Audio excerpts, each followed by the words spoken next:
Good morning, breakfast with bacon fans. I know you're looking at the very pretty face on the screen, and no, I'm not talking about mine. And you're thinking, could she have been into the occult? Yeah, right. Satan gets us in all kinds of ways. And this beautiful face, Teresa Yanaros, she's an author, and we're talking today about her book that just came out today. Yay! Yeah. Freedom from Darkness. And she dabbled in and was in the mindset of the occult. And she's going to talk today about her reversion. And that's not just a testimony. She now works with people to help them also escape from that lifestyle. I could tell you lots of stuff about her. I have a hard time always reading bios, but she's a journalist. She's a degree journalist. She's a devout Catholic. She is dedicated to addressing this growing trend of dissatisfaction, which all of you have seen in your own families, this dissatisfaction with religion, where people are looking to turn to things like, well, like the occult, right, Teresa? And there's so much more I want to say about her bio, but I don't always like to kind of I just want to go into it. So, Teresa, thank you for coming onto the show. Thank you for dealing with such, oh gosh, an important topic. And this is when I think some people are embarrassed to talk about because, I don't want to admit that I was, like dumb enough or fell for it or whatever the thoughts may be. So thank you for your vulnerability, your honesty, writing the book, doing what you do, and then coming here to talk about it. Thank you A- so much. Absolutely. Thank you, Dr. Christine, for having me. I'm so excited to be here. And you're exactly right. A lot of people that are actually believing in some of these things, they don't actually know that that's what they're doing. That's what they're engaging in. Because so many things have been so normalized that are in alignment with the New Age and the occult. When we look at the statistics, 28% of Americans consider themselves spiritual but not religious. So the fact of the matter is, we're dealing with these belief systems more than people want to admit. And so, yes, I agree. There tends to be a red letter attached to people that come out of these belief systems. People think it's like, wait, how does that even happen? How does that even work? And that's actually why I wrote the book that I wrote, that it's exciting to be with you today because actually today's the release date. So I'm so excited to have this in my hands. It's been a lot of work. And it's, I think, finally hitting me. I actually cried last night because it was like, oh, thank you, Lord. It's real now. So I'm so excited to be with you today Is so that we your can first book? talk about it. It's my first book published through a publisher. I published my own book about 10 years ago through Mm. Amazon. But this book is actually with Sophia Institute Press, which I was delighted to work with. So it's really exciting to have a book come out through a publisher. I know I had only one book and it came out through a publisher. And there is something about when it comes in the mail and you get it in your house, and I too was brought to tears. It's like this is like my life. This is like several years of me. It's very intimate. And especially the topic is very intimate. So freedom from darkness. Uh, Let me just go right to the punch. How on earth did you get into the darkness? Yeah. So, what I like to talk about, I think in everyone's story, anyone that has gotten involved in the New Age or the occult, there are going to be some historical factors in their story that are going to make them more susceptible to these belief systems. And there are two anecdotes that I like to share so that you get a little bit of an idea about who Teresa was as a child Right. and what Okay. made her susceptible to going into these things. So, the first thing that I like to mention is that before I was born, my father, who was in the Air Force, he was stationed at Rendlesham Forest during the time of the Rendlesham Forest incident. So, he was at RAF Woodbridge with my family, and this was a world renowned UFO sighting. So, if you know about Roswell, this is like UK's Roswell. And so it was a mass UFO sighting. So many people witnessed this event. There was a government cover up. And the reason why I bring this up as important for my story is that I was born into a family that was interested in conspiracy media. They were interested in this concept of the government keeping secrets and those sorts of things. And then on the other side, I like to bring in my Catholic upbringing. So I was raised in a very devout Catholic family where the church where we were growing up in Virginia, the priest, Father James Bruce, experienced the wounds of stigmata. The statues of Mary at times at the church would cry. Hundreds of people would witness these events. Rosaries would change colors. There were miraculous healings. And so this was also in Time magazine. It was widespread known in this area and even internationally. So I was raised in a family where I could see this kind of concept of not only the paranormal and the conspiracy media on one side, but also the supernatural and the deep roots of faith. And so for me, coming into college that time in my life, I was already interested in journalism. That was in my blood growing up. And so I went to school for journalism already with the intention to kind of lean into the world and understand what was really going on, what was lying beneath the surface, and what lied beyond the physical. So that's just a little bit of my history that leads into the eventual getting involved in the occult. Well, that's really, it's funny because my girlfriend and I, we joke about it. She says, "Oh, yeah, I grew up watching Armageddon TV," you know? And I'm like, I didn't. I was Catholic and I just, you pray, you do the rosary. But there is this kind of mindset, especially in the past, I don't know, 2018 is when I was kind of awakened to it, going, you no longer trust the government. Do you fully trust the church? Do you, who's doing what? Is there an infiltration? And so you're right. It does make us susceptible because if we don't trust anyone or if we don't trust them, who do we trust? And I think it really tests our faith. Or for me, it's like, okay, well, just trust me. God is the only one I can trust. So yeah, you were right for this kind of opening. But if you're in a devout Catholic family, Teresa, where was that crossover? Yeah. So what eventually happened was after I was confirmed and I went off to college, this is where things go sideways because I went to a liberal arts institution where there were atheistic professors teaching the Bible, twisting scripture to prove up these things that were very different from how I was raised. So I started to become very confused. As you mentioned astutely, there's a whole question being tossed up about authority. And when you're in an impressionable young mind and you're going into college and you see these professors with PhDs and they're using all these big words that you don't know and you're reading all these books and you're learning new information, it starts to shake up the worldview and destabilize the worldview that everything was built upon. And so for me, I took my Roman Catholic catechism and my Bible on one side and the stack of books that I'm reading at college on the other. And I'm telling my parents, like, I'm just so confused. Like, you're going to have to throw me a bone here, and they tried. But I think that ultimately, when you're at that age and you're really trying to establish yourself away from your parents, you've already got that kind of distrust and authority.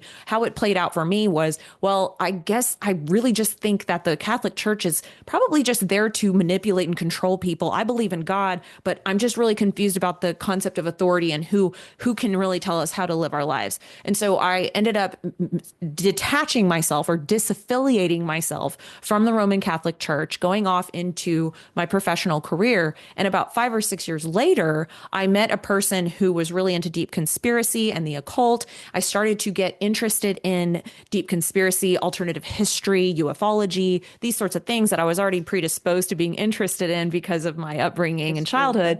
But also at that time, my father had divorced my mother and started dating a woman who is a past life regressionist.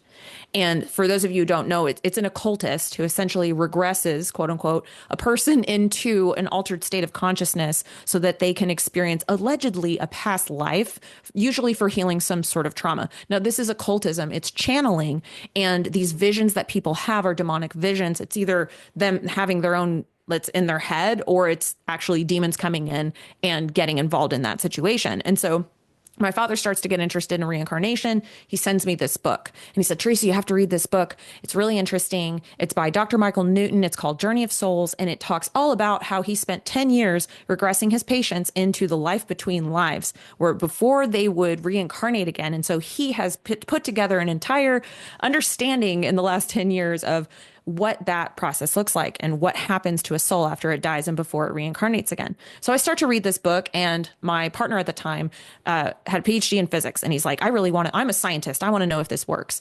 And so he goes on YouTube and he finds, and I know I was just like, this sounds like bad, even though I was not a practicing Catholic at the time. I was like, this sounds like bad news first. So he goes and he does this meditation. He has a vision. After that, he full blown believes in reincarnation at this point. And this is what I refer to as occult snapping. It's a term that I created to describe the initial event that occurs in a person's life when they're getting interested in the occult. They're maybe just starting to, like you would say, dabble. They're just kind of dipping their toe in, but something will happen that will snap them into an interest in it, because they believe that something, quote unquote, works. And this is why I say beware of what works. Because when someone goes through an experience like that and a demon comes in, gives them a vision, and they go, oh, well, this is all real. now they're going to be looped in deeper. They're going to want to understand, well, what else is there in this belief system that also works, that there is also more that I can understand. So it started to loop him in. And then there started to be demonic activity in the house. I didn't know they were demons at the time, but I started having spontaneous out of body experiences, which led me into researching astral projection and channeling. And so it started to drag me into it and started to go deeper and deeper. What was an out of body experience like? So the first time it happened to me, it was like in a dream state where I woke up next to my body and I'm standing there and it felt so real. Like it felt like what I was seeing was more real than even my waking reality. And so what the demons will do, I know this now, is a a demonic trick or a sign or wonder. I didn't know that at the time, but they can appear to enhance your senses. People will describe this when they're in the occult. That senses will seem magnified. You can see clearer. You can see more. You can zoom your vision in and out of things. You can float through walls. You can go to different places in the house. And then I came back to my body, woke back up, right? And I go and I walk across the house and I saw something that proved up to me that the out of body experience was real because I had seen something in the house that I didn't know was there. And so that led me to believe, well, what is this? Why did this happen to me? And in that experience, what I've witnessed was a silver cord going from the center of my stomach to my body. And when I Googled silver cord out of body, there's a whole bunch of occult information that says, oh, yeah, this is what happens when you astral project. This is what happens when you can actually control it. So you get then at that point into astral projection and channeling, because that was the demonic sign and wonder drawing me into thinking that something was real and there was value in the information, which drug me in to seeking deeper in the occult. Did it, so many people go one way or the other. Was it such that it was interesting and you wanted to keep going further? I know that eventually came out. Or was it a little bit creepy? But, curiosity's sake, let me keep going. What were you fighting within yourself? Were you fighting within There were yourself? definitely moments that were really creepy. Like some of the stuff that happened initially freaked me out. So I walked away from the practice for a little bit, but then returned back to it eventually. What I did was I actually, in 2014, I started to write a book. It was my first book called What is Magic? It's total heretical trash. It's nonsense. But I started to write this book to attempt to reconcile New Age belief systems with Catholicism, because at that point I was like, okay, where do I draw the line here? What is real? What's true? How does any of this fit in with Catholicism, if at all? Yeah. And so I just started to kind of like journal out what I was experiencing and what I was coming up with. And so at the end of that, that was when I started a YouTube channel, started to talk more about the new age because I was getting more interested in it. But to answer your question directly, yeah, there were definitely some things that happened around channeling that would toss up a flag like, what is going on here? But it was the curiosity that led me deeper of like, well, what is this that's going on, you know? And so eventually I published the book, and then I got picked up in like a media conglomerate that were into the occult, into ufology, into conspiracy media. I get invited to their conferences now. Now I'm on the conference circuit. Now I'm giving talks. Which Now I'm appeals to your hosting things. ego, Right. right? I'm at this point running a tarot business. I was really into tarot cards. And then eventually the cracks began to show, though, which was a really important part of the journey, which is what I call the gig is up moment, or that point in a person's journey where something happens that destabilizes their worldview in the occult. And that's what happened to me. It was like a lot of things all at once. Everything was kind of seemingly going my way, and everything, all the media stuff was picking up. I was getting picked up by TV shows. I thought everything was so great. And then I started to ask questions about some of this alien stuff because I did a lot of interviewing people on aliens and UFOs. And we were talking about alien abduction. And I was like, well, that seems to me like evil. If like an entity is going to come take a person out of the bed and then they return with bruises on the body and they're doing this weird stuff, like, isn't that going against their free will? Isn't that evil? You know, and people were really uncomfortable with considering the concept of evil. And so I started to ask questions. I started to call people and say, hey, like, what do you think about evil? Like, what do you think about this thing that I'm talking about with the alien abduction? And they're like, well, they believe, what I learned is they actually believe in moral relativism. They don't believe in evil. They think it's a sliding scale, that, you know, all this stuff. And I'm like, why did I wait until now to ask these questions? Like, they don't believe in objective truth. And that for me made me take pause. And I was like, what if this is all evil? And as soon as I had that thought, all these things that had been manifesting, these demons that I didn't know were demons that had been manifesting as things like extraterrestrials or whatever beings, immediately turned into these monstrous So you saw them for what they demons. were. I saw them for what they were. They started to attack me. I had bruises on my body. It was very scary. And so at Like this within point, minutes or within hours or the day? within minutes, it was like immediate. It was like an immediate shift. And I went and I grabbed my Bible off of the shelf because at that point I knew I was in over my head. And I opened up the Bible and I just started reading. And I just so happened to open up to Second Thessalonians chapter 2, which talks about demonic signs and wonders and people refusing to love the truth and so be saved. And instead, God releasing them over time to a strong delusion because they're refusing the truth and they are instead choosing wickedness. And as I'm reading this, it was like the Holy Spirit was flooding me with Download. light. Yes. And it was like pushing out these strongholds out of my mind. And it was just like cracking my mind open. And I remember saying in the room, God, save me. God comes into the room. The presence of God fills the room, pushes out all the demons, and he just starts showing me what to do. And he spoke to me, he said, be still and know.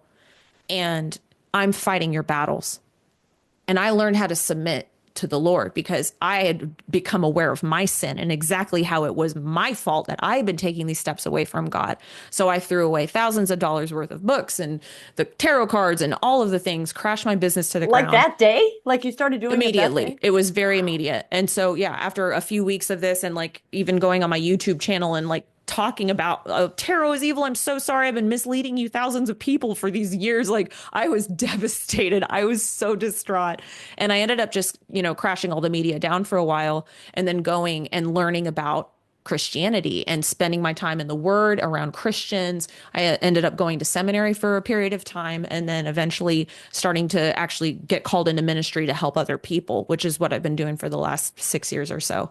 And so it's been a wild journey, but the deliverance process was very long and arduous. And I went through it largely alone in isolation. There were some people that were extremely helpful for me, but given the lack of catechesis in this particular space, it's like trying to, when you're coming out of those belief systems and you're dealing with demonic vexation and you've been possessed, you are dealing with a really difficult situation that a lot of people don't understand. And so you're kind of grasping at straws to figure out how to get yourself out of that situation. And it takes years, it takes time, it takes dedication because you're walking forward with an occult worldview. Jesus is pulling you out, but you have to do that work of learning how to lead thoughts and purposes captive to him and also understanding what Christianity is and how it differs from where you've been.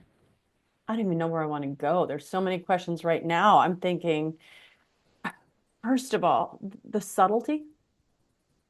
You weren't in a pentagram. You didn't have black clothes on. You weren't casting spells. And so I think that is one of the ways that Satan is getting us these days is these more intellectual, the way that he got Eve from the very beginning. He's like, did God really say this? You're going to have more knowledge if you research. And it seems like someone like you that's smart, college educated, I do know how to research. Let me look into this. It appeals to our ego. It appeals to our arrogance. And so we don't think it's bad. You also started with a comment that I'll use frequently when I'll have people say, I'm not religious, I'm just spiritual. And one of the ways I just quickly say to them is, well, Satan's spiritual too.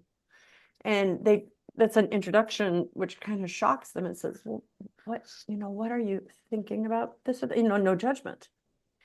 And then lately, you and I were talking before we went on the air, this ufology, which was never on my radar. I'm 60 years old. I don't know, what are you, 25, 26? Who I'm knows? 37. 37. I could have burst you. You're my daughter's age.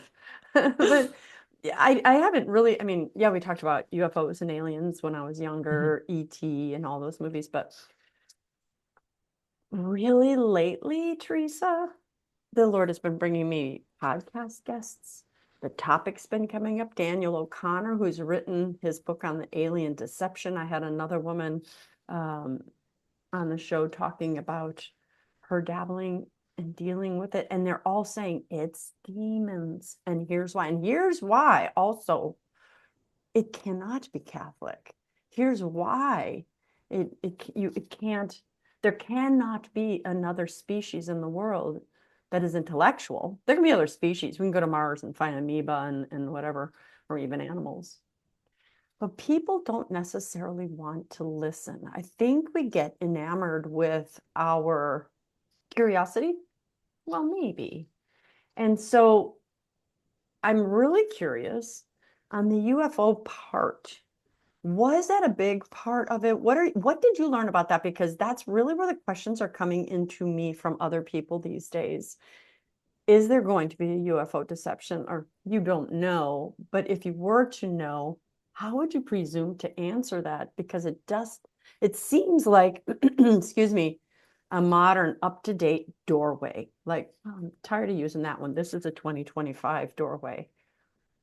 Yeah. I don't know if that's a clear question, but where do you see Absolutely. that? Well, and it's a topic that I know intimately because it was the foundation that brought me into the occult, and the occult and ufology, the overlap is very, very, very, very like tight. And I like to define things because I think that there's a lot of confusion around a lot of these topics, and they blend from different subcultures into each other. And so I try to approach this from like a definition standpoint. So if we talk about even just ufology within that, I like to kind of break it up a little bit to help people sort of understand the lay of the land here.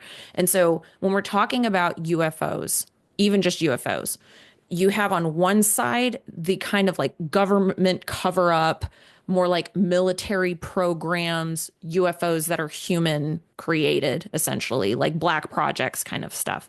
On the Mhm. other side of ufology or UFOs specifically, you're going to have something like ET craft, extraterrestrial craft, something that is not human, right? So those are kind of the two ways I would break up sort of the research or investigations on UFOs. Now, there's a third category. The third category is aliens. And I like to break it up this way because these are kind of three different conversations, really. And it's easier to approach the question of how do these things draw people into the occult when we kind of break it up a little bit. And so Yeah. what I'd like to do is talk for a second about the aliens. Just the aliens. We're going to kick the UFOs to the side for a second and let's just zero in on aliens. So you have the concept of the occult. What is the occult? I'm going to give you my definition that I created because I think that even the word occult, people are like, what does that even mean? Okay. It's a belief system focused on uncovering hidden knowledge and wielding concealed power through ritualistic practices often fueled by satanic signs and wonders.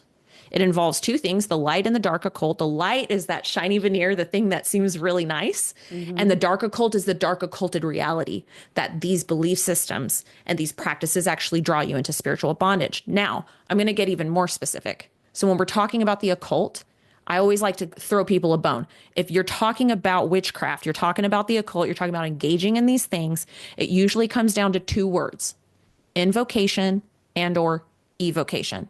Invocation means you're calling something in. Evocation means you're calling something forth. Okay.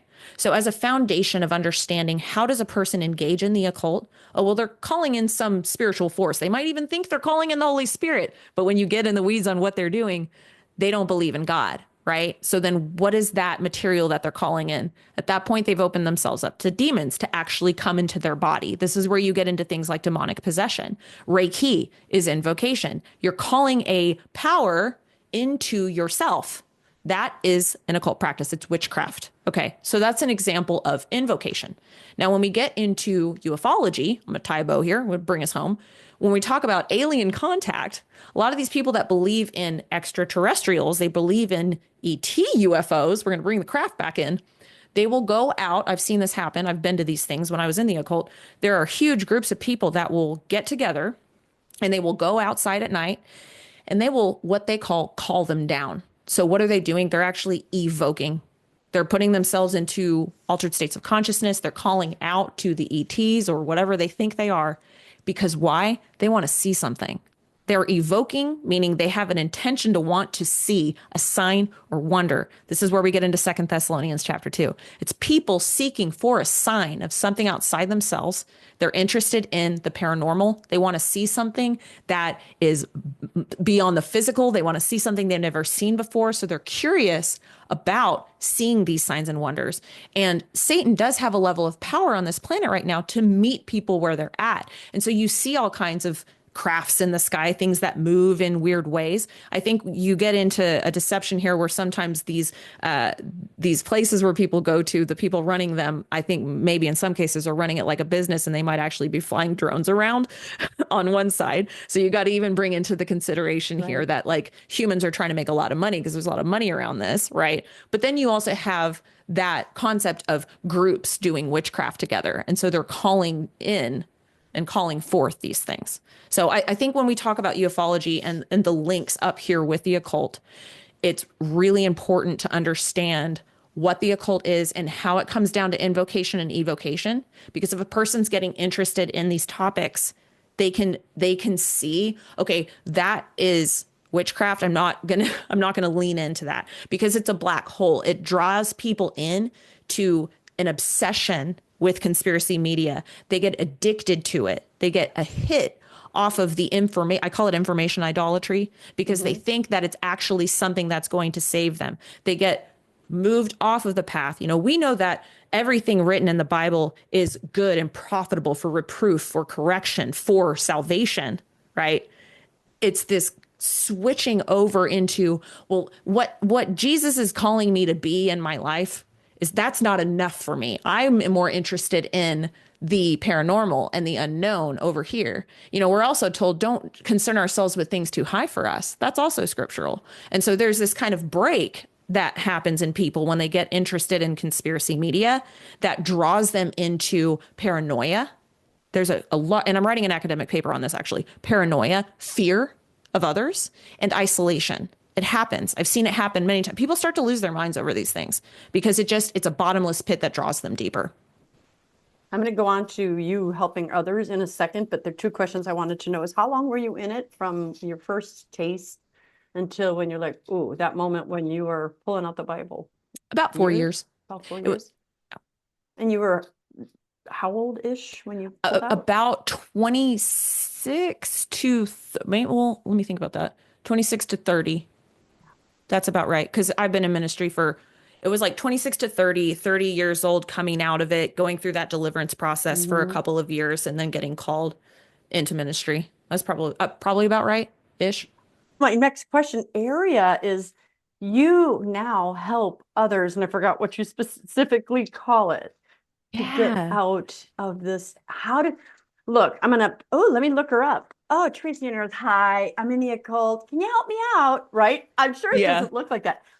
Do people refer them? Like you should talk to her, or are they kind of walking back already when they meet you? Or do you notice? I mean, I'm really curious how Yeah. someone can come to you. It's a really interesting story how this all played out. So I was running from my calling for quite a bit of time. I did not, it was starting to become clear to me that God was calling me to help others get out of these belief systems. But that was really uncomfortable with that. When I Yeah. got out of it, like there's so much trauma wrapped up in what I've been through that like coming out on the other side of it, I'm like, the last thing I want to do is go get on the internet again. Like that sounds like an absolute nightmare and it sounds dangerous and I don't want to do it. But the Lord softened my heart. He worked on me and it was a long process there. And I eventually ended up going to a seminary in my hometown, and it was a Southern Baptist seminary. And I went there for a little bit and I loved it. It was a great experience. But I started to learn whenever I was coming back into culture, because I like detached myself for a while to just get in the weeds on the Bible. And then when I entered society again, went to seminary, I learned that these new age beliefs were actually in the seminaries. And I'm like, wait, hold on. I thought I was safe coming into Christian land. What in the world is going on? And so I learned about what I call the blend. It's syncretism, but it's very popular around these parts. And it's very subtle and it happens in many different ways. The Enneagram's one of them. The Enneagram was very popular in the seminary I was in. And I started to hear these because I was in the women's program. Here I'm talking about the Enneagram and I'm sitting there just listening and observing. I'm like, that sounds just like tarot. And I went and I did my research on it. I'm like, yeah, it was actually created by an occultist. And so anyway, that was The fascinating to me. But Enneagram was created by an occultist? yeah, if you get in the weeds on yeah, and it was like channeled or something like that. I don't remember all the details, but it's something that, you can look up. But so coming out on the other side of that, and I had Christians and Catholics telling me like, oh no, you can read tarot cards. That's totally fine as long as you're just doing them this way. And I'm just like, this is crazy. So I was confused coming out of the occult. I came out through the blend. I got confused about some of these things until I wasn't confused anymore. And that took bringing back to theology, really getting in the weeds on, and this is where my material comes from now, because I had to go so deep into, okay, what's the mechanism of these things? Why is it bad? Because I'm having Catholics and Christians tell me, like Protestants telling me that these things are okay. What in the world is going on here? And that's how I got so clear on the why and the how and all of those things, because I had to dig so deeply. I'm a researcher, I'm a journalist, I'm an academic. I had to go really deeply in the weeds to tease out and create an understanding for people to go, oh, that why? It helps me know what brought me into it in the first place, because I am an intellectual and I intellectual myself out of doctrine like an idiot. I mean, you know what I'm saying? But like, but the reality was, coming out on the other end of it, it was like, okay, now I understand why there's no gray area, right? And so I started to write this out. I started to write. And then God was like, okay, like it's time. Like time to start helping people, And so I remember going to the Catholic bookstore down the road, and there was a book on the shelf, a new book that I hadn't seen. And mind you, when I got out of the occult, I read everything I could get my hands on spiritual warfare, because I was trying to understand what was happening to me. Right. And so it was a book by Monsignor Stephen Rossetti, Diary of an American Exorcist. And so I reached out to him and I sent him an email and I said, hey, I've come out of the occult and I am now on fire for Christ, and I really want to like help people. And I used to have this really popular YouTube channel when I was a New Ager, and I would like to kind of rebrand this and start talking about spiritual warfare. And I would love to interview you if you'd be open to it. And so before I hit send, I said, God, please, if this is the path you want me to walk down, please bring fruit to this. If this is not what you want me to do, please don't bring fruit to this. Like, I just want to do your will. And he called you 3 minutes later, right?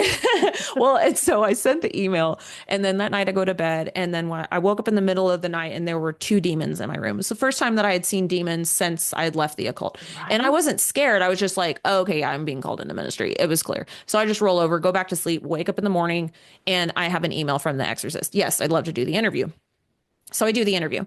After that, I decided, okay, I think I'm ready to share my testimony. I think I'm healed enough and I'm clear enough. I have enough clarity to actually share my testimony, because I didn't want to be irresponsible, right? I didn't want to share testimony, because I've done that before. Coming out of my confusion, I was trying to do some things online and it was so bad because I wasn't clear myself. I had no position to be doing that, but I was finally at that point. So I shared my testimony and I said, hey, if you've gone through anything like this, I would love to talk to you. Go on down there and click on this form, fill it out, and I'll be in touch. I had over 100 people watch, and I mean, the video got thousands of views, but I got over 100 people that actually filled out the form that said, I'm leaving the New Age, or I've left the New Age.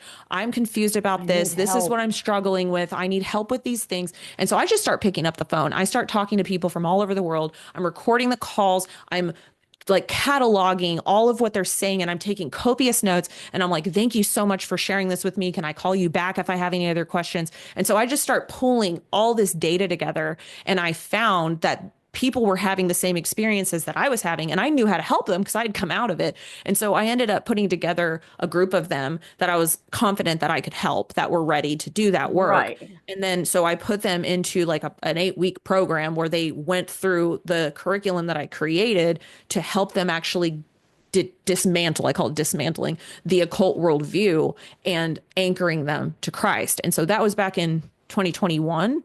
And that was the beginning stages of this whole thing cracking open and helping more people. But then pretty soon after that, I was called to help exorcists and deliverance ministries, started doing local work, became a case manager for multiple dioceses, working with people coming out of the occult. And so I learned even more there on that side. And then it all kind of turned into a book, because I learned that there was a pattern that everybody seemed to go through, where it was these 5 steps into occult bondage and these 5 steps out. Obviously, everyone's story is the same, but I noticed that there seemed to be a very specific path, and everyone's journey could plug into these different areas. And it was helpful for them to understand where they were at on the roadmap. And then it's like, okay, if you're here, these are the tools that you need right now. This is the advice that you need right now. And so it became really useful. And then that's what turned into the book, which is now out, which is super exciting.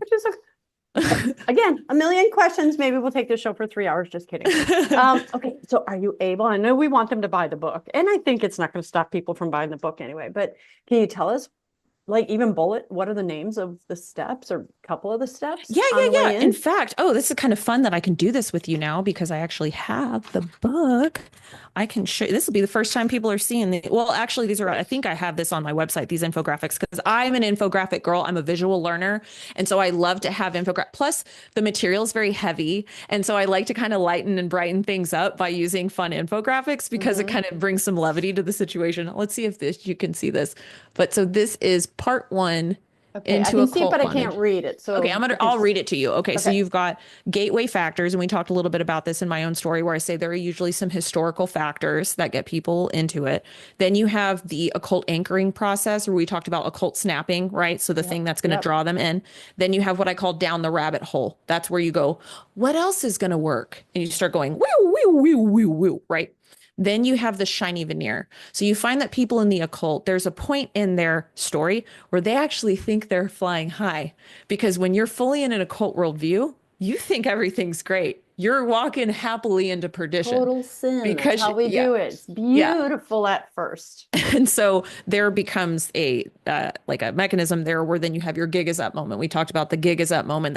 That's the destabilizing of the worldview. So those are the 5 steps, and depending on how deep you get, it's going to look a little bit different for someone who went and accidentally got. I had a Christian woman who was very very strong Christian, accidentally went into a witchcraft program online, didn't know it was witchcraft, ended up with a spiritual issue because of it. But when she found Spirit Sanctified, she was able to get out pretty quickly because she was like, she had gone in, done the witchcraft, realized it was witchcraft. Oh no, right? But then she was able to get reformed pretty quickly and fast because she had a seminary foundation, right? So there are different levels to this. Some people go super super down into the pit of whatever Satanism, name it. But so there you're going to have different levels of it. So that's on one side. Then we have the Oh, path it's to going back freedom. out. Okay. Yep. Yeah. So this is the in between is the next one. So I find that for people that have a gig is up moment, meaning that worldview destabilization, it doesn't necessarily mean that they turn immediately to Christ. So let's give an example. A person who was not raised Christian, they have something happen that maybe is scary when they're doing occult practices that might make them go, I don't think I need to do this anymore, but Right. it doesn't necessarily mean they're going to choose Christ. So I call this the in between. Oftentimes they'll fall into different belief systems that aren't Christian because they're still really keeping Christianity at bay. But Okay. then at some point, they're going to have sometimes even multiple gigas up moments that then lead them to what I call the Colossians 1 moment. For we have been delivered from darkness and transferred into the kingdom of his beloved Son, Jesus Christ, in whom we have redemption through his blood, which results in the forgiveness of sins. That's Colossians 1:13. And I call this the Colossians 1 moment. That's when you take that action to surrender to Christ. Now, after the Colossians 1 moment, what happens is the woods. You enter the woods. The woods are dark. The woods are scary. This is when the enemy is going to try to drag you back into bondage. This is where spiritual attacks usually increase. So you heard in my story, right? After I yielded to Christ, what That's when it happened? came. Yep. That's when all of the attacks really start to hit, right? When you're like, yes, Lord, I choose you. And the demons are like, try again. And you have these demonic attachments. But as you're yielding to Christ and you're continually surrendering and you're understanding theology, so there's like the mind side, but then there's also yielding the emotions. There's also getting grounded. There's the sacraments. There's leaning into these points of surrender that get you out of the woods. Then the fourth stage is the world. So this is where you kind of get a little bit of that healing good. You go into the world, and then you're met usually with, unfortunately, what happens in the world is that Christians tend to add to the issue. So people coming out of the occult, they're not received well. People don't know what to do with them. There's a lot of confusion about this group of people. That's actually a very growing demographic. And so it's really important for Christians to be able to understand how these people need to be helped, because it's not just, oh, you love Jesus, now move on with your life. Because deliverance is a process, it takes time. And oftentimes they're treated like, oh, well, in the Protestant, some of the Protestant way, they will say, like, oh, well, if you're experiencing these demonic attacks or if you're possessed, like you're not saved. They'll say that. And that Right. really ain't, it frustrates me because it's like, no, like I work with a woman who is possessed and she loves the Lord. Just because she's dealing with a spiritual affliction doesn't mean she's not quote unquote saved. And so there are some issues with even just the nomenclature around these topics that further abuse and victimize and isolate people coming out of the occult. Yeah. And so that's another reason for the ministry. And then the final one is the calling. You often find that like people that are coming out of these belief systems at some point, they're going to be called to do that work for the kingdom, whatever that looks like. If they're mothers, if they're fathers, if they're, called into some kind of education or using their gifts in some kind of way. Obviously, it's going to look different for everybody, but it's that reaching that point of healing where you're like, okay, I can be used now to help other people. Yeah. It's funny because, as I said, I saved marriages for a living, and my dark years, I had an affair. And that was nothing. I was telling a soul in the world, and it was humiliating enough that my family knew.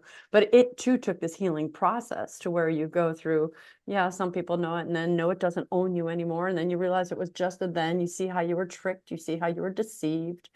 And then years that I started using it to heal others. Now I have hundreds and hundreds of people that come to me. It's like, tell me what it's like on that side. My spouse is leaving me, because most people that are in broken marriages are from the side of the person who was left. They're not usually the person who had the affair and did the leaving isn't the one that's usually coming up, because it's very humbling, like what you're saying. Oh yeah, I was in the occult. It's humbling to say, let me show you my dark side. And so I would love to say to anyone watching, listen to Teresa and listen to me. Don't keep necessarily, of course you don't want to, but don't keep it hidden, because when it's hidden, Satan has all the power. When you tell people, no, this is what it was, but that was my past. That isn't me. That was then. This is now. It can just save so many souls, because they look at you and go, well, if she can do it, if she can escape, if she can become a better person, so can I. And that's why I just love what you're doing for that very reason. Yeah, and it's like there's a whole healing process involved, and like what you just described, Took like what you decades. went through, what I went through, like we did what I would call the work. You got to do the work, right? And like the people that I work with coming out of the occult, it's so beautiful to watch the Lord move in their lives over time and how they transform, and my blog Spirit Sanctified, the purpose behind it is to help educate Christians on spiritual warfare, especially about these topics. But it's also a platform that other people that have come out of the occult that I've helped can then go and share their testimonies and share what they're passionate about. And so it's this beautiful hub where you can see people's transformation and you can gain access to those real stories. And we have different topics that will hit in different ways. And so it's just really like a great resource. But also, it's been so much fun for me to watch other people get their healing and their transformation and then be able to step forth and talk about what they're passionate about, because there are so many pitfalls here.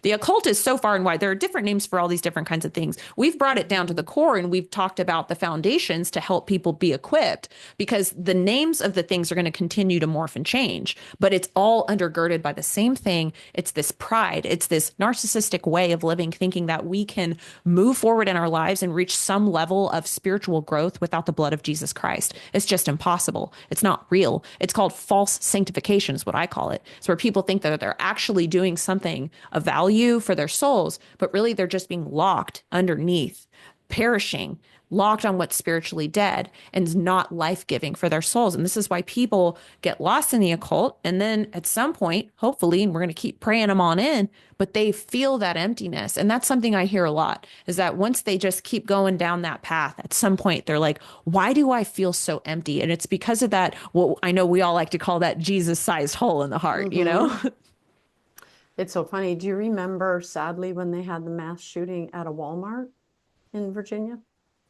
Oh, I'm About not five, sure. 6, 7 years ago. That's what's Okay. so sad, is there's so many, Yeah. right? And they're Yeah. all demonically, but that is literally right here, in Virginia Beach or Chesapeake, whatever. Down the street is a school, an elementary school, where they started having after school Satan clubs.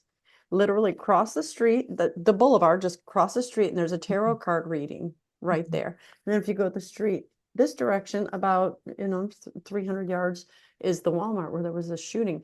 And I would have never put that together in my youth. But as I age, I go, the area there was just filled with demons. And, Yeah. again, the tarot card places there, we have a Latin mass church here, and Mhm. they had armies of people praying in front of that school. So they did finally get them from they don't have the after school Satan club anymore. But, it is a spiritual battle that if you open your eyes, you can see, Yeah. but then you can see where the victory is, which is exciting as Yeah. well. So, Yeah. do you know Zachary King I or of do. him? Yes. Yeah. I've seen some of his stuff. Yeah.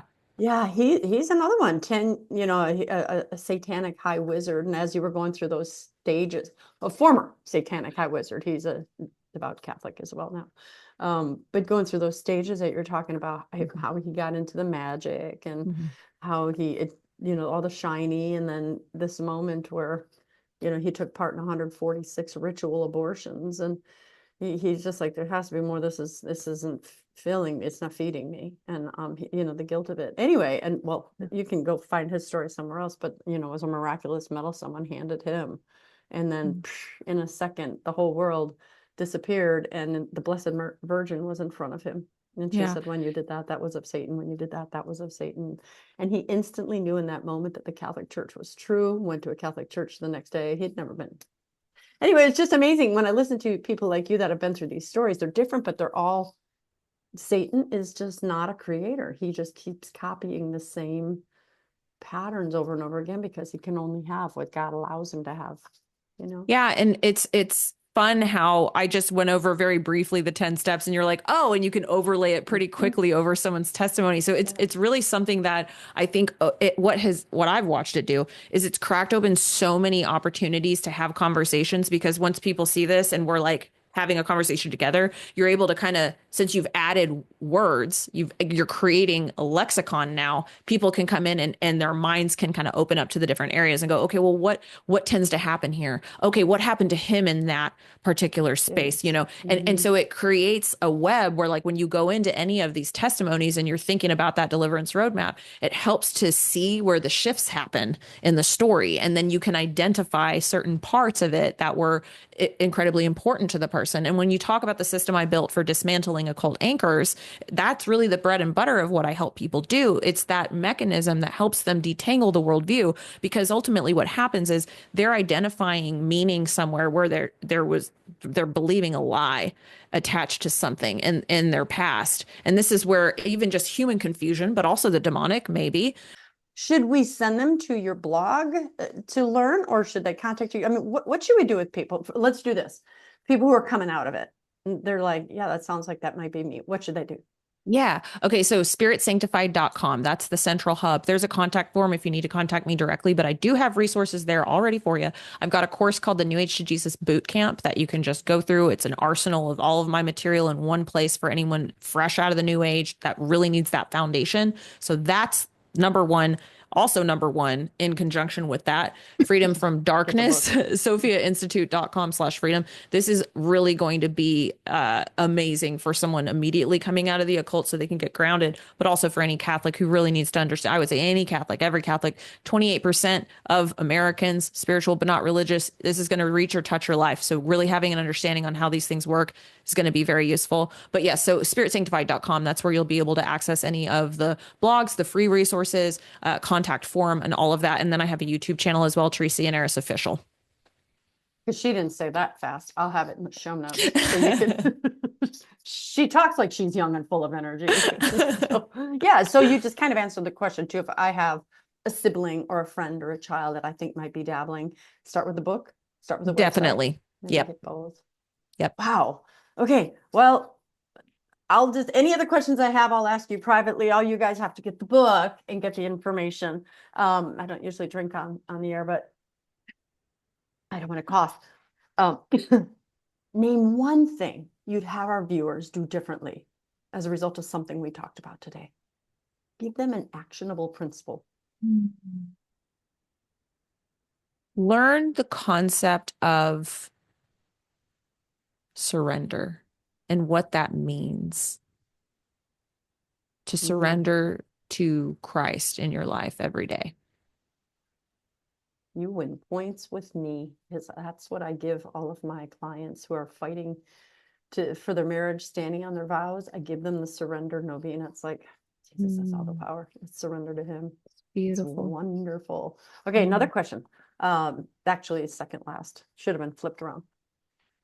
I will know when I die, I will know my life has been a success if. I am looking at Jesus face to face. Amen. Amen. Wow, you guys, the occult is real.